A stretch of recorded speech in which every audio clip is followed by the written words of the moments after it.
Haleluya. Amen. Haleluya. Amen. Uwiteka abane namwe. Uwiteka Imana abane namwe. Uwiteka Imana abane namwe. Kadusenge Imana. Mana turagushimiye mu izina rya Yesu. Watwemereye kuba hano, watwemereye kubana nawe, watwemereye kuvugana natwe, watwemereye kuba tugihumeka uyu munsi wose. Turagushimiye. Tugutuye imitima yacu ubwenge n'ubugingo. Uri kuvugana natwe tuguteza amatwi abaje n'abagaragu bawe. Yesu Kristo umwami wacu. Yicare.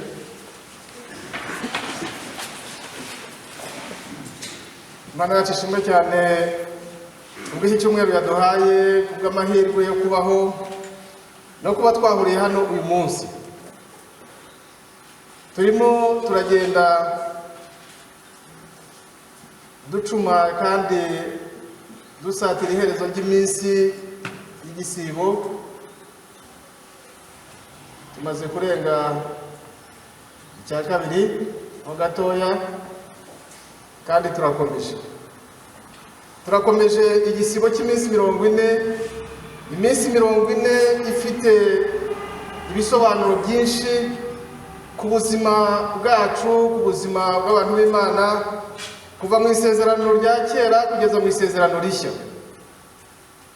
Iminsi 40 tuyibona mu gihe cya Nowa. Iminsi 40 tuyibona mu gihe cy'Abisirayeli. Iminsi 40 tuyibona mu gihe cy'isezerano rishya, mu gihe cy'umwami wacu Yesu Kristo ageragezwa n'umwanzi. Iminsi 40 tuyibona umwami wacu Yesu Kristo asoza urugendo rwe muri iyi si. Iminsi 40 ifite igisobanuro cyimbitse kandi gikomeye, ifite ikintu kimwe ihurizaho. Ni iminsi yo kubana n'Imana, ni iminsi yo gutunganira Imana, ni iminsi yo kwisuzuma kugira ngo tubone aho duhagaze, icyo turi, cyaho tuvuye n'aho tujya, ariko tumenye n'icyo gukora mu gihe kiri cyo. Ni iminsi rero dusabwamo ikintu kimwe gikomeye, iminsi dusabwamo kugira umutima uboneye. Ni iminsi dusabwamo kugenzura imitima yacu kugira ngo tumenye aho imitima yacu iherereye mu kubonana n'Imana. Mu bice bibiri badusomeye twabonyemo inkuru z'abantu babiri batunganiye Imana kubw'imitima yabo. Umuntu witwa Dawidi yashimwe n'Imana kuko umutima we atari uko yari intungane, ahubwo yahoraga aharanira gutunganya umutima we kugira ngo Imana iwubone neza. Hanyuma tubona n'umwami wacu Yesu Kristo mu mirimo yose yakoze, mu mirimo yabayeho, yaharaniraga kunezeza Imana, yaharaniraga kwigaragariza Imana. Aricyo cyatumye abwira abari bamushagaye, murongo wa 4 igice cya 9, arabavuga ngo ibyo mwavuga byose uko byari bimeze kose mwiriye gukora umurimo wanyu hakiri ku manywa. Muri Dawidi ho igihe yimikwaga, amagombo akomeye Imana yagaragaje ibwira Samweli, nuko tugiye kubijyamo cyane. Imaze kugaya abandi bose, yaravuze ngo ntago ndeba nk'uko abana b'abantu bareba. Abana b'abantu bareba inyuma, bakareba ubutunzi, bakareba uburanga, bakareba ibitangaza, ariko gendera mu mutima. Haleluya. Uyu munsi Imana yareba mu mutima wawe. Uyu munsi Imana irashaka kureba mu mutima wawe. Ese witeguye kuyereka umutima wawe?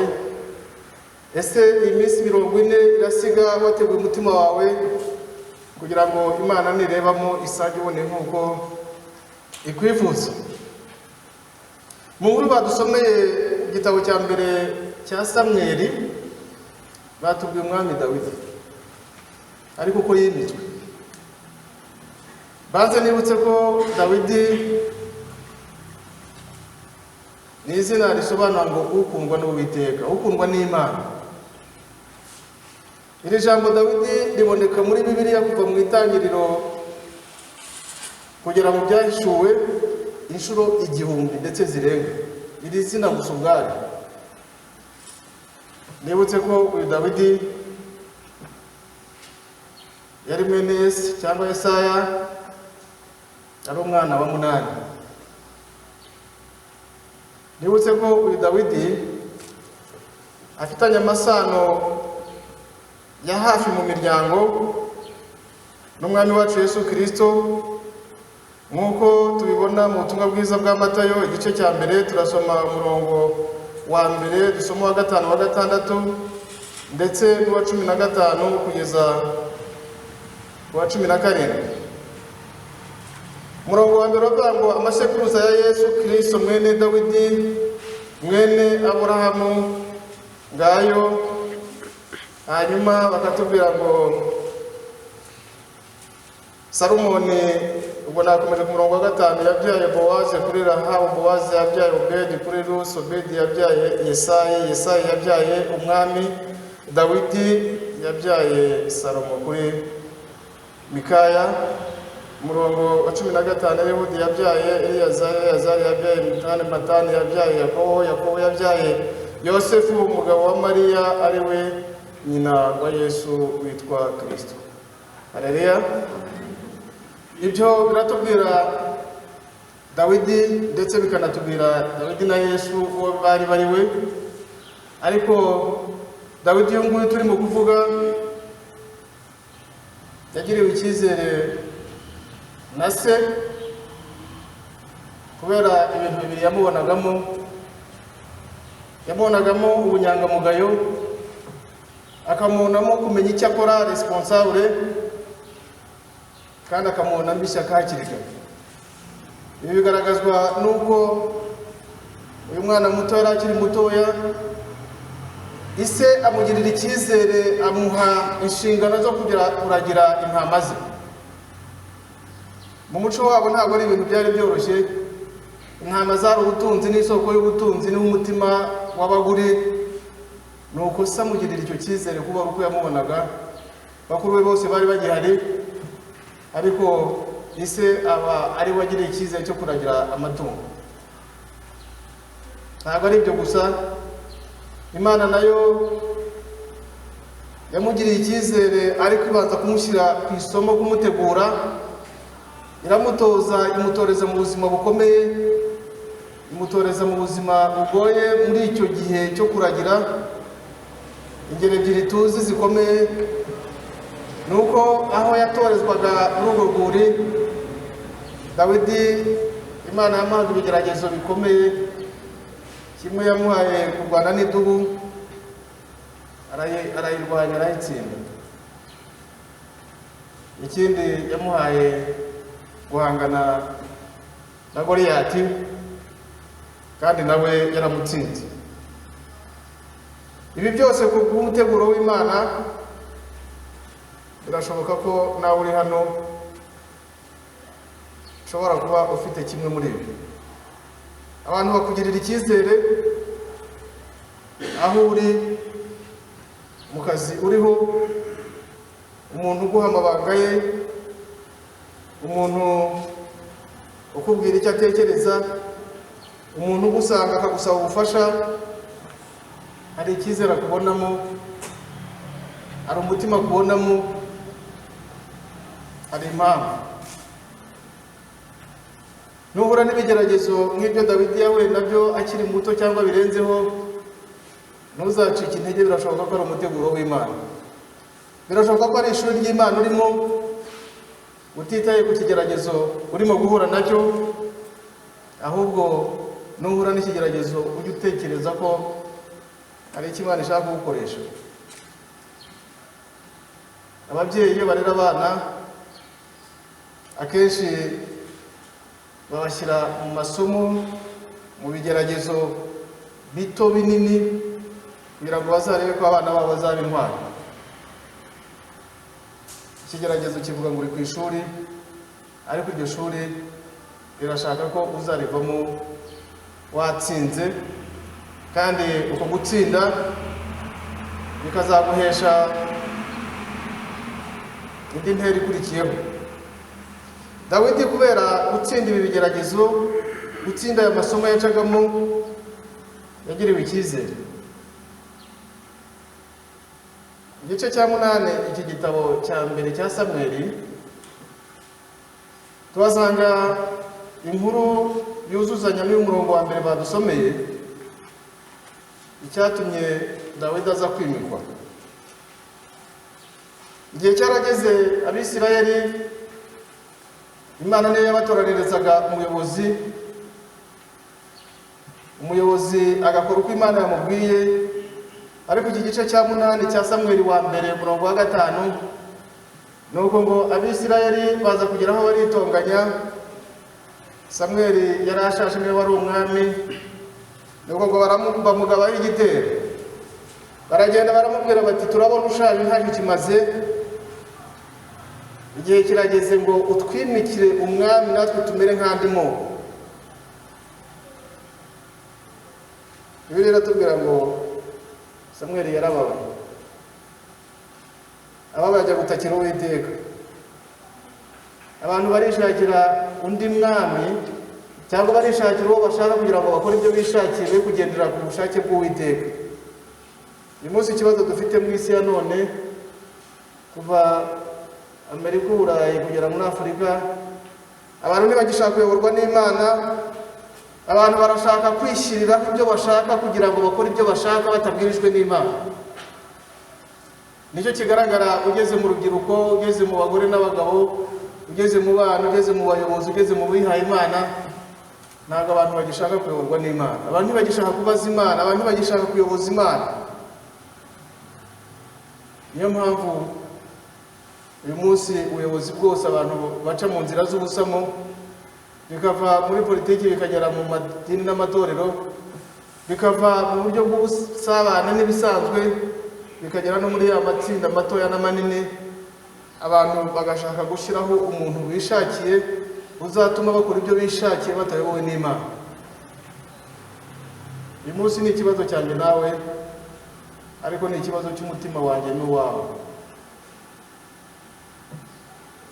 Dawidi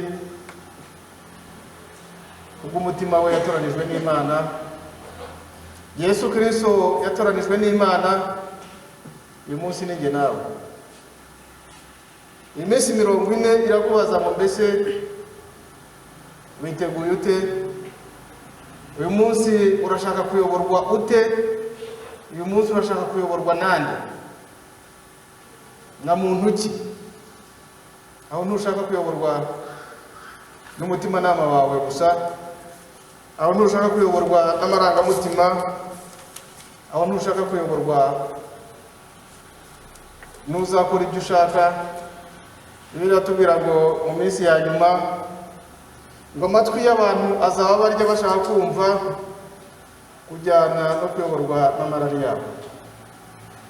Iminsi 40 ikwiye kudufasha kumenya ngo mbese duhagaze dute uyu munsi, mbese uyu munsi turava he, turerekeza hehe, ni iki dusabwa.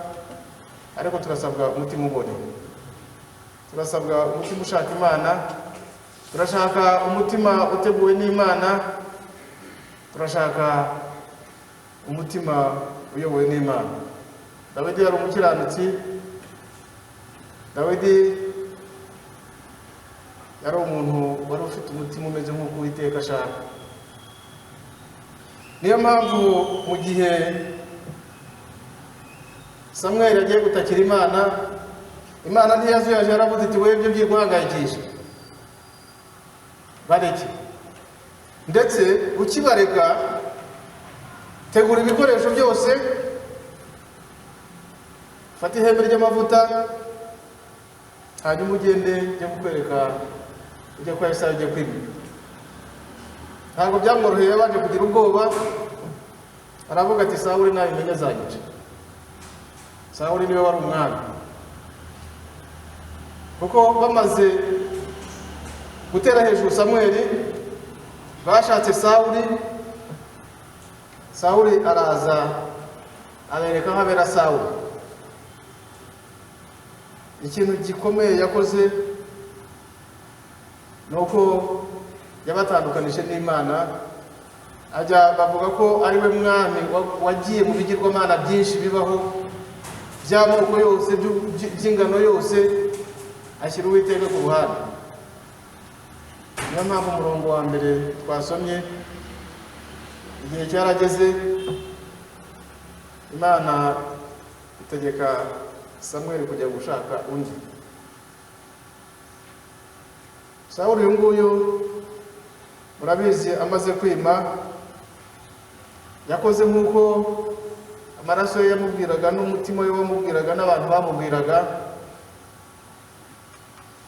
ndetse ngo akajya aterwa n'imyuka mibi. Imyuka mibi yamutera, ajya gusaba kwa Yesaya, ajya gusaba umuhungu we uyu Dawidi wari ufite impano zo gucuranga, akajya aza ngo akamucurangira uko yacurangaga, imyuka mibi ngo ikagenda.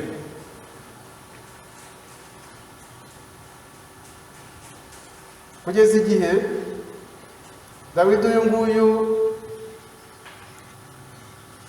kwirukana imyuka kw'abadayimoni, ikintu gitangaje nuko yarazaga agakora akirwa kwa Sawuli, ariko nimugoroba akitahira agataha iwabo. Abadayimoni batera Sawuli akongera agahamagara. Igihe kiragera rero, Imana ituma Samweli kujya kwimika.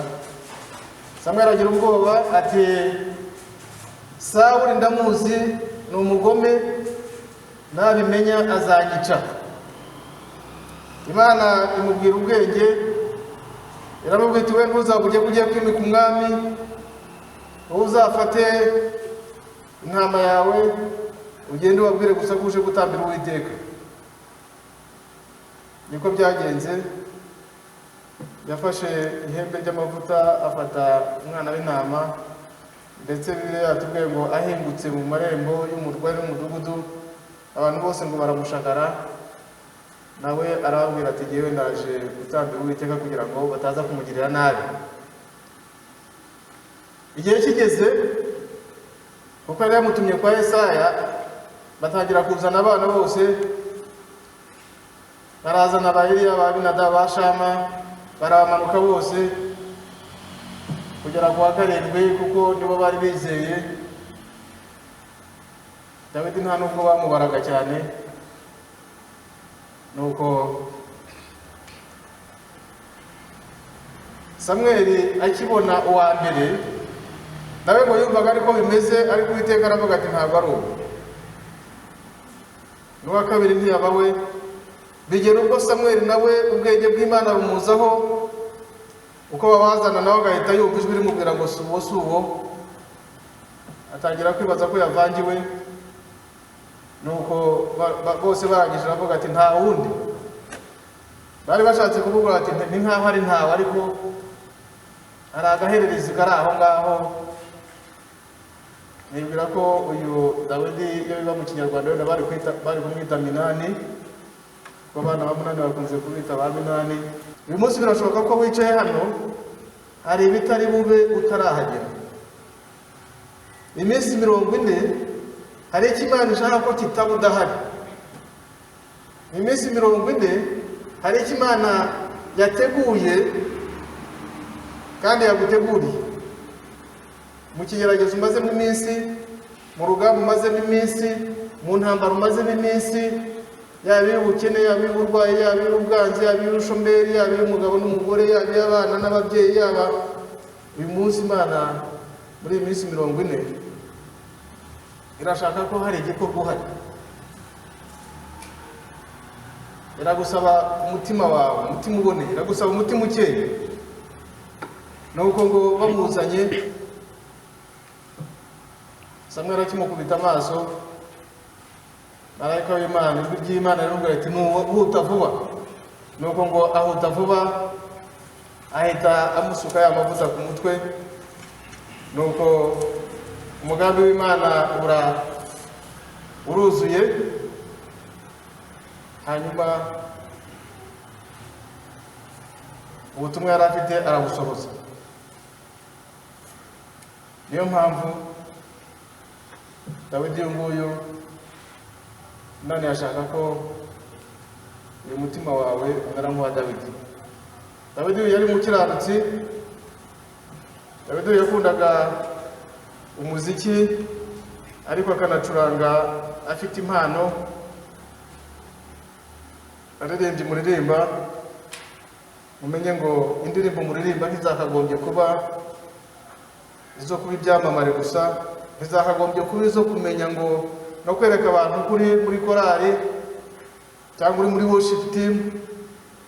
Izi ndirimbo turirimba, iryo kuririmba umuhati ufite nuturuka ku mutima uboneye, Imana yashaka kugukoresha kugira ngo igire ibyo yirukana. Nivuga butumwa rizima, nivuga butumwa ririmo imbaraga. Murabizi ko Dawidi iyi mpano yari afite, kuko we yabikoraga n'umutima we wose. Byatumaga igihe kimwe, murabizi ko iyo yabaga yageze yazamutse ibyo bita ijoro rya gatatu, yabaga ari kumwe n'Imana ye, ntabwo ibyo ku isi yabireba cyane, kuko yari yaramaze kumenya ko Imana ireba mu mutima itareba ku mubiri. Niyo mpamvu cya gihe yataratse imyenda nayo ijya ukwayo nawe ajya ukwe, ariko umutima wari ku Mana. Uyu munsi birashoboka ko ushobora gushaka gukora icyiza kinezeza Imana, ugatekereza abantu baramvugaho iki, barandebaho iki, ariko kuko umutima wawe uboneye icyo wakora unezeza Imana, ukorana n'Imana, ukorera Imana. Uyu munsi ndakubwira ngo urandikisha. Uyu munsi ndakubwira ngo uraba umwe mu bikomangoma by'ijuru. Nicyo cyatumye Yesu Kristo mu butumwa bwiza badusomeye, igihe yasaga agasanga uriya muntu wavutse ari impumyi, we amaze kureba impumyi ikamubaza, akayibwira ibyo ikora, Yesu yarahutikanyije vuba aravuga ati, nkwiriye gukora umurimo wantumye hakiri ku manywa, kuko iyo umwijima waje, iyo ijoro ryaje, ntacyo umuntu aba agikoze. Iyo ugeze mu mirongo iri hasi ndetse igana gusoza, Abafarisayo n'Abayuda baramurwanije, baravuga bati, uyu muntu ntabwo ibyo bisobanutse. Uyu muntu yaba ari umuntu wakomotse ku Mana, yari kumenya ko uyu munsi ari ku isabato. Uyu muntu yaba umuntu w'Imana ntabwo aba yatinyutse gukora ibi ngibi. Ariko Yesu yaravuze ngo aba ku isabato, aba ku minsi runaka, aba ku manywa, aba nijoro, icyo nzi ni kimwe, ngomba gukora umurimo wantumye hakiri ku manywa. Haleluya. Kugira neza ntabwo bisaba ibitangaza no gushyiraho impamvu. Kugira neza igihe cyose ugomba kugira neza, kuko amahirwe ufite nayo, akanya ufite nako. Ntabwo bishaka kuvuga ngo ugomba kuba ufite amafaranga ya mirenge, ntibivuga ko ufite imbaraga za mirenge, ntibivuga ko ufite ubwenge bwa mirenge, ntibivuga ko ufite igihe cyo gupfusa. Ahubwo ugomba gukora umurimo wagutumye hakiri ku manywa. Turi hano ku isi, turi mu butumwa bw'Imana, turi hano ku isi, turi mu nshingano. Ntabwo bisaba ikindi, ntibisaba kuba uri umuntu w'igitangaza, ahubwo birashaka kuba ufite network y'Imana, ufite ukorana n'Imana. Dawidi rero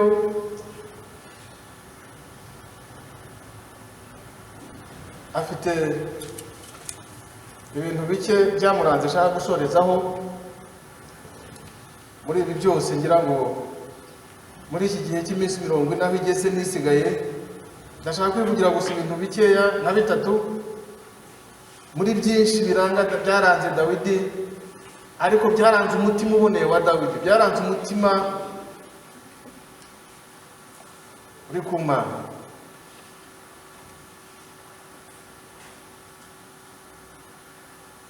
Murongo wa 14 aricyo batubwiye, ariko mu bintu byaranze Dawidi bizwi kuva mu bami bose babayeho ba Isirayeli benshi, Dawidi niwe mwami wenyine utarigeze aramya ibishushanyo, mu gihe abandi iyo bamaraga kwima icyabanzaga imbere ari ukuramya ibishushanyo. Ndakwinginga mwene data ngo uyu munsi, igihe nk'iki iki gisibo kigusige uhagaze ku Mana yawe, kabone niyo byagenda bite, kuko uyu munsi kuva u Rwanda rwabaho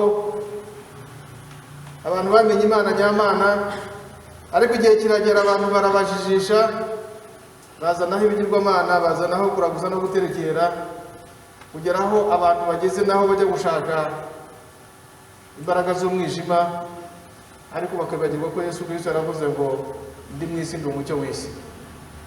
Yesu Kristo arashaka kumubera umucyo w'isi, ntujye mu isi y'umwijima gushaka amafaranga, gushaka ubutunzi, gushaka umugabo, gushaka umugore, gushaka urukundo, gushaka imbaraga runaka. Yesu Kristo arahari kugira ngo akubere umucyo w'isi. Yesu Kristo arahari kugira ngo aguhuze n'Imana se mu bigeragezo uhura nabyo byose. Hagarara wemye, ube nka ba Saduraka, Meshaki na Abedenego banze gupfukamira cya gishushanyo. Upfe kigabo niko Abanyarwanda bavuga, baravuze bati naho Uwiteka atadukiza ntabwo turi bupfukamire Bayali. Nurwara ukaremba, nukena ukaremba, nugira ubushomeri bukamara igihe, nuhura n'ikigeragezo cyo mu rugo ugahura n'icyo mu baturanyi, ndakubwiye ngo namba ku Uwiteka. Yesu Kristo arahari, reka umutima wawe ugume ku Uwiteka Imana yawe gusa, hanyuma ubundi uzirebera icyo Imana iri bugukorere. Icya kabiri cyaranze Dawidi muri byinshi ni iki cyo guhimbaza. Reka umutima wawe uhimbaza Uwiteka. Dawidi muri izi zaburi zose yahimbye zirimo indirimbo, ahenshi aravuga umutima wanjye himbaza Uwiteka. Ahenshi aravuga ngo nzahimbaza Uwiteka iminsi yanjye yo kubaho yose. Umurongo wa 4 wa Zaburi ya 27,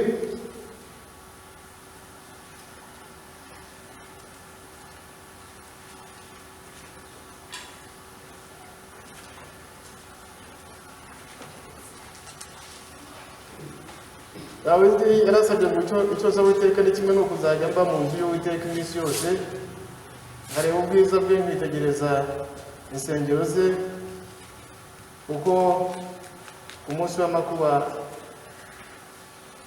azandindisha kumpisha mu ihema rye mu bwihisho bwe. Dawidi umutima we wose yawushyiraga ku Uwiteka, kandi akaba azi ko Uwiteka azamuhisha mu mahema ye,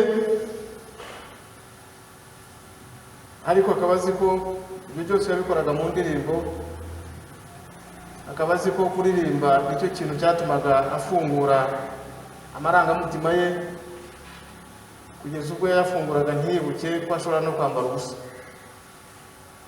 Icya gatatu cyaranze Dawidi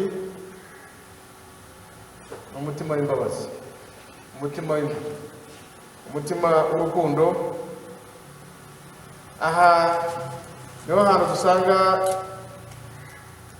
inkuru nyinshi zikomeye zigaragaza Dawidi uyu nguyu, ari nacyo gikomeye kizigeye ibyo nashatse gutambutsa nk'ubutumwa bw'iki gitondo. Uyu mutima w'imbabazi, umutima w'urukundo. Mwibuke Dawidi amaze kwica Goliyati, Sawuli mu byo yari yamusezeranije harimo byinshi nk'uko byari biri, ariko igihe batahaga barimo baririmba, ababyeyi bararirimbye indirimbo aho kugira ngo inezeze Sawuli, ahubwo imutera ishyari. Bararirimba ngo Sawuli yishe ibihumbi, ariko Dawidi yishe inzovu. Aho ngo byahise bikaraga ubwonko bwa Sawuli buratokorwa, aravuga ati umuntu agiye kunsimbura nkiriho. Byatumye rero amugirira ishyari, atangira gukora imigambi yo kuzamwica. Hanyuma ariko Imana ikora ibitangaza bikomeye.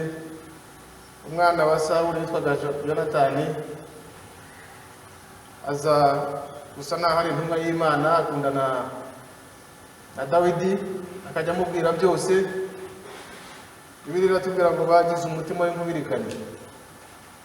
uko se yahigaga Dawidi, Yonatani akaza kumubwira. Byatumye mu rugamba rwinshi Dawidi agaragaza wa mutima w'impuhwe n'imbabazi.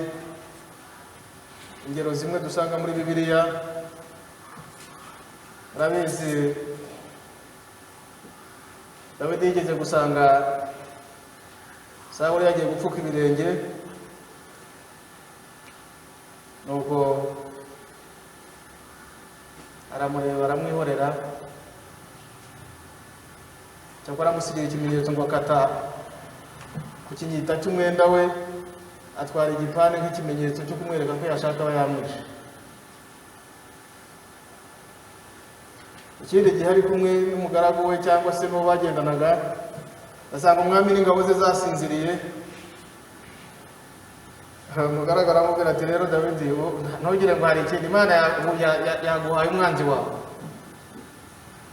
ntiwirwe uzuyaza, reka tumutere icumu n'inkota bimufatanye n'ubutaka, filime yizinge birangire. Dawidi aramubwira ati, kirazira, sinshobora guhangara kwica Uwiteka yimikishije amavuta. Cyokora afata ibikoresho bibiri birimo intwaro, arabitwara, ageze hirya nibwo yabwiye abarindaga Sawuli, arababwira ati, mwabaye ibigoryi, ntabwo mwarinze shobuja neza. Arabereka ati, mushaka mba namwishe. Dawidi umutima we uboneye muzima, kuko uhuye n'uw'Imana wamuteraga izi mpuhwe, bituma Imana ikomeza kumwishimira izi mbabazi. Dawidi umutima w'imbabazi no kuzirikana wamuteye kwibuka nyuma y'amateka maremare. Mwibuke ko mu rugamba rwa nyuma uyu mwami Sawuli Dawidi yanze kwica. Mu rugamba rwa nyuma uyu Sawuli yapfanye n'umuhungu we Jonatani, wa wundi wari inshuti ya Dawidi. Dawidi yarababaye cyane, abazwa n'ibintu bibiri. Abazwa n'uko umwami yapfuye, undi aba yarabyinnye, ariko abazwa n'uko inshuti ye yitwa Jonatani yapfuye. Ariko yakomeje umwami. Ikintu kimwe yakoze cyo kuzirikana gikomeye, amaze kuba umwami yaravuze ati, nimunshakire. Ese mu muryango wo kwa Sawuli nta n'akantu nibura k'agasigisigi kasigaye.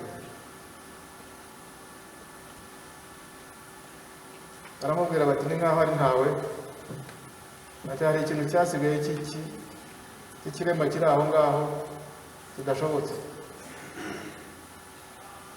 Dawidi ati, nimupfe kumunzanira. Bamuzanira Mefibosheti. Yari ikirema afite ukuntu ateye, ubwo Dawidi amubonye aramuhobera, akamubonamo bya bindi byose kubera wa mutima w'urukundo yari afite. Basangira ku meza ye, barabana, azirikana cya kindi yakoreye. Bene data, ndagira ngo mbasabe muri iki gitondo, muri iki gihe birashoboka ko ufite umuntu waguhemukiye, Satani akagushyira mu kigeragezo cyo kuba wamwihimuraho. Koresha amagambo Yesu yakoresheje muri Matayo igihe cy'iminsi 40 n'uburyo buhanditswe. Haleluya. Yesu yaravuze ngo handitswe, ntukagerageze Uwiteka Imana yawe. Dawidi nawe aravuga ati, ijambo ry'Imana rirambwira ngo ntabwo nkwiye kwica Uwiteka yimikishije amavuta. Uyu munsi uwo muntu ukugirira nabi uko bimeze kose, ari mu ishusho y'Imana. Itangiriro 1:26, Imana iravuga iti, reka tureme umuntu mu ishusho yacu natwe, umugabo n'umugore niko yabaremye. Ikigeragezo ufite cyose cyitwa umuntu, wigerageza kwihimura, wigerageza kugusha amaraso y'umuntu, ahubwo bibiti handitswe ngo amaraso y'umuntu. Yesu yaravuze ngo ibyo muzakorera bariya n'ijye muzamubikorera.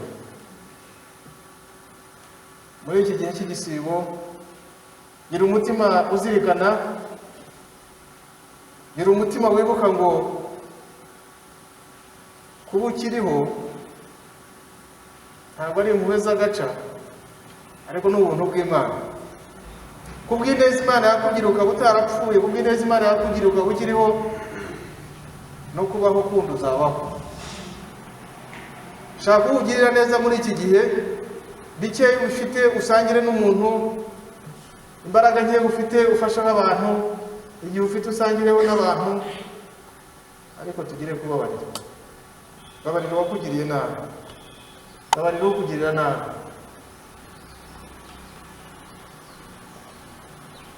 Zirikana muri iyi minsi 40, menye ngo ni iminsi yo kugira neza nk'uko Yesu yabikoze, atitaye ngo ni ku isabato. Iyi sabato yari imiziro n'imiziririzo, ariko iyi sabato ishobora kuvuga bikeya ufite, iyi sabato ishobora kuvuga umwanya muke ufite, iyi sabato ishobora kuvuga kwihangana guke ufite, ariko ihangane wiyemeze kubikora, Imana nayo iragukorera ibirenzeho. Umutima uboneye ni Imana ishaka. Umutima umeze nk'uko Imana ishaka niwo nkwifuriza muri iki gitondo, muri iki gihe cy'igisibo, kugira ngo ku munsi w'amateka, ku munsi wo kunesha, kandi uko ugenda ukora neza, uko ugenda wihanganira ibyo byose, niko Imana idahemuka izakwibuka, niko Imana izakurengera, niko Imana izakurinda, maze igihe kizagere n'ubundi mu bibazo uhura nabyo ube nka Dawidi. Murabibuka ko yagezeho kuri Zaburi ya 23, amaze kureba byose aravuga ati Uwiteka niwe mwungeri wanjye sinzakira.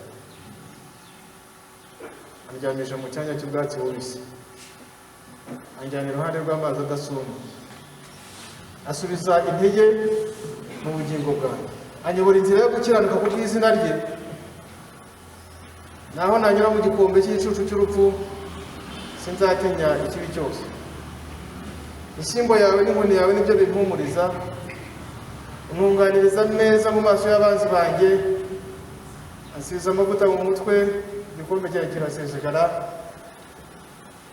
Arangiza avuga ati ni ukuri kugirirwa neza n'Uwiteka bizanyuma iminsi yose nyiri. Nibyo nkwifurije mu izina rya Data wa twese n'iry'Umwana n'iry'Umwuka wera. Amen.